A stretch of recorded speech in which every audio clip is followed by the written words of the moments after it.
Hello student, today in the lesson money and credit I will start the next topic of the lesson is loan activities. Means loan activities, the money which is taken by the bank from the some people who have the surplus money as a deposit, that is called in Hindi जमा पूंजी। क्योंकि कुछ लोग जो होते हैं जो salary में अच्छा खासा बचा लेते हैं at the end of month and beginning of month they keep this money in the banks as a deposit. Deposit means जैसे कि मैंने आपको बताया अभी जमा पूंजी। तो होता यह है कि जो बैंक्स होते हैं ये डिपॉजिट पैसा करते हैं उन लोगों का जिनके पास ज़्यादा पैसा होता है और मंथ के एंड में वो जमा कर देते हैं। और एक तरीके से बैंक जो होता है इनको शुरुआत में कुछ इंटरेस्ट भी देता है इससे जो पैसा उन्होंने डिपॉजिट किया है। सबसे इम्पोर्टेंट बात ये है, बैंक से जो पैसा जमा किया जाता है किसी भी डिपॉजिटर के द्वारा, तो ये सारे जो डिपॉजिटर बैंक में अपना पैसा जमा करते हैं उन सभी का पैसा बैंक से जो होता है उसमें से केवल 15%, यानी कि आप इस प्रकार से समझ सकते हैं कि जो बैंक होता है वो 15% मनी जो होता है वो किसके रूप में एक्सटेंड करता है, किसके रूप में वो अपने पास बचा के रखता है as a you will say money, ठीक है ना, money that is used to pay some depositor, so they will come to bank and they will withdraw their deposits, some portion of their deposit. So that is the 15%. And what they do with the 85%, 85% is used for extending the loan. जैसे कि मैंने आपको बताया हुआ है, तो जो 15% क्यों बचाया जाता है, क्योंकि बैंक जो होता है अगर सारा पैसा लोन में दे देगा तो जो डिपॉजिटर हैं जो बड़े विश्वास के साथ बैंक में पैसा रखते हैं, अगर वो किसी भी दिन आ जाए अपना पैसा लेने के लिए तो ऐसी कंडीशन में बैंक उस कैश को बचा के रखता है, जिससे कि जो प्रॉब्लम होने वाली होती है किसी भी प्रकार के डिपॉजिटर को वो होने से रुक जाए और वो इस कैश को 15% के रूप में यूजेस करेंगे अपने उन डिपॉजिटर के लिए जो भरोसा रखते हैं बैंक के ऊपर कि वो कभी भी आ सकते हैं अपना पैसा लेने के लिए है, और वो भी सारा पैसा नहीं निकालते बल्कि ऑन डिमांड निकालते हैं। तो यहाँ पर एक टर्म आ जाता है डिमांड डिपॉजिट। डिमांड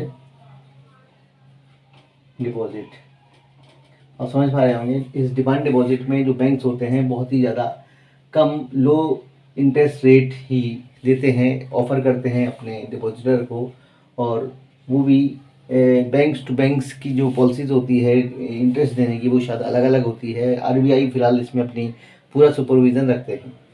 लेकिन इसके अलावा आप देख सकते हैं कि जो सरप्लस मनी है, जिसका कि मैंने आपको बताया कि किस तरीके से इन्होंने इसको डिपॉजिटर के लिए यूज़ किया, किस तरीके से उनको मतलब एक तरीके से अपने विश्वास में लिया। फिर आगे देखते हैं जो बैंक्स होते हैं वो उनके कुछ फंक्शन भी होते हैं, जैसे कि वो एक तरीके से दो लोगों के बीच में मीडिएट करते हैं। मीडिएट का मतलब माध्यम बनते हैं किसका, डिपॉजिटिंग एक्टिविटीज़ का और क्रेडिट लोन एक्टिविटीज़ का।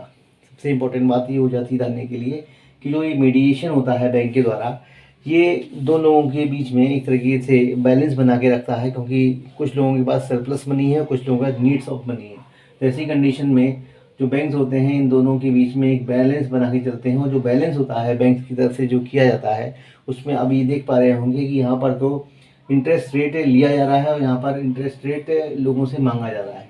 ऐसी कंडीशन में जो ये डिफरेंसेस है किसके बीच में, डिपॉजिटर के बीच में और क्रेडिट के बीच में, किसका, इंटरेस्ट का, वही एक तरीके से क्या कहलाता है, main source of income of the bank.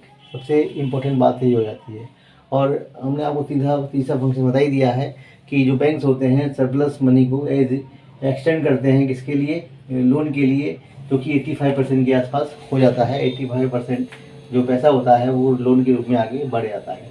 फिर देखिए आगे जो डिमांड्स होती है इस लोन की, वो बहुत सारी दूसरी इकोनॉमिक एक्टिविटीज़ के लिए हो जाती है, जिसमें जो बारोवर होते हैं जो कि पैसा लेते हैं बैंक से, वो अपने बहुत सारी दूसरी लोन रिक्वायरमेंट को पूरा करने के लिए इस पैसे का यूज़ करते हैं, लेकिन उनको ज़्यादा मात्रा में चार्ज करना पड़ता है। क्या? Interest rate. सबसे इम्पोर्टेंट बात ये हो जाती है। तो शायद आप समझ पा रहे होंगे कि जो लोन एक्टिविटीज़ होती हैं वो किस तरीके से डिपॉजिटर के बीच में और जो बारोवर्स होते हैं, जो क्रेडिटर होते हैं, जो लोन लेने वाले लोग होते हैं, उनको किस तरीके से मतलब सेटिस्फाइड किया जाता है और इस पैसे का भी सही यूज़ हो जाता है और बैंक्स जो होते हैं वो भी अपना काम बना लेते हैं। तो आप ये समझ पा रहे होंगे कि जो सरप्लस मनी है वो ही सबसे बड़ी मतलब एक तरीके से ताकत भी होती है किसी भी कंट्री की। किसी भी कंट्री का एक बहुत बड़ा एक मतलब प्लेटफॉर्म भी आप बोल सकते हैं कि जहाँ पर ज़्यादा मात्रा में लोग अगर अपना पैसा एक तरीके से सेव करते हैं, बचाते हैं, तो लोग निश्चित रूप से बैंक के पास क्यों आते हैं? क्योंकि बैंक्स जो होता है उसके कुछ रीज़न होते हैं बैंक में पैसा रखने के। पहली बात तो क्या होता है कि जो बैंक्स होते हैं वो पहली बात ऑथराइज्ड होते हैं गवर्नमेंट से। दूसरी बात है यहाँ पर एक तरीके का गारंटी होती है आपके पैसा जो रखा हुआ है बैंक में, कि बैंक जो होते हैं वो आपके पैसे की पूरी तरीके से सेफ्टी करते हैं, उसकी हिफाजत करते हैं। इस तरीके से आप ऑन डिमांड कभी भी अपना पैसा ले सकते हैं, क्योंकि जो पैसा घर में रखा हुआ है और जो बैंक में रखा हुआ है दोनों में अंतर होता है। क्योंकि यहाँ पर पाबंदियाँ होती हैं बैंक में ऑन टाइम या इन टाइम पैसा निकालने की, लेकिन घर में आप कभी भी पैसा निकाल सकते हैं। तो लोग इस तरीके से मजबूरीवश भी शायद कभी कभी अपनी जो एक तरीके से डिपॉजिट होता है, जो एक तरीके से उनका पैसा होता है भविष्य के लिए, उसको फिक्स डिपॉजिट में इसी वजह से रख देते हैं, जिससे कि उनको भविष्य में या फ्यूचर में बहुत सारे फ़ायदे मिल सकें अपनी बहुत सारी दूसरी ज़रूरतों को पूरा करने के लिए। कुछ लोन होते हैं वो इसी चीज़ के लिए ही काम में आ पाते हैं।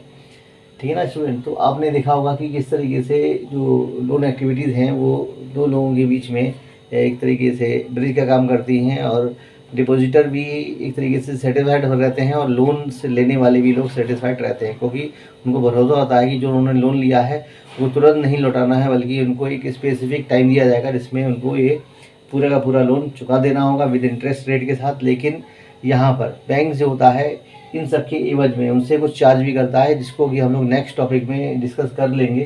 ठीक है ना?